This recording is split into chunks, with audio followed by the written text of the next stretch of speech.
Hello అండి. Hi. నా పేరు సోమేష్. లాస్ట్ మంత్ మా ఫాదర్‌కి హార్ట్ అటాక్ వచ్చింది విశాఖపట్నంలో.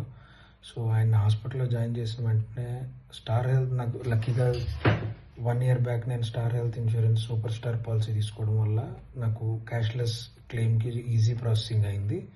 ఆ తర్వాత కంటిన్యూస్ ఫాలో అప్స్ కూడా మా ఏజెంట్ నుంచి గానీ, లేదంటే మా బ్రాంచ్ నుంచి గానీ చాలా క్విక్ ఫాలో అప్ చేసి నాకు మాక్సిమం క్యాష్‌లెస్‌లో అయ్యేలా ట్రై చేశారు.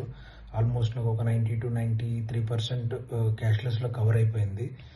రెస్ట్ అమౌంట్ కూడా నన్ను రీయింబర్స్‌మెంట్ మోడ్‌లో క్లెయిమ్ చేసుకోవచ్చు అన్నారు. అలా కూడా క్లెయిమ్ చేసుకున్నాను. So, I'm happy with star health insurance thing.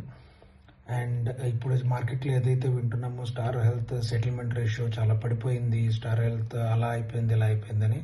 But good thing is నేను ఏదైతే ఇన్సూరెన్స్ పాలసీ తీసుకున్నానో నా ఏజెంట్ ఆర్ నేను ఏదైతే ఆ బ్రాంచ్‌ని కాంటాక్ట్ చేస్తున్నానో సో, అక్కడ మాత్రం స్ట్రైక్ రేట్ 98% అండ్ అబోవ్ ఉంది. సో, ఇక్కడ అర్థం చేసుకోవాల్సింది ఏంటంటే డాక్యుమెంట్స్ కరెక్ట్‌గా లేకపోతేనే రిజెక్ట్ అవుతుంది తప్పితే కావాలని రిజెక్ట్ అవ్వదు. లేదు అంటే ఇవ్వకూడదని అట్లా స్కోప్ లేకపోవచ్చు. ఎందుకంటే నేను చూసిన నా ఎక్స్‌పీరియన్స్ ప్రకారం అయితే ఇదే చెప్తున్నాను.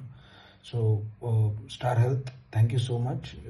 నాకు మాక్సిమం కవరేజ్ నాకు ఇప్పించారు. అండ్ ప్రీ ఎగ్జిస్టింగ్ డిసీజ్ కూడా కవర్ అయింది మా ఫాదర్‌ది. Thank you so much.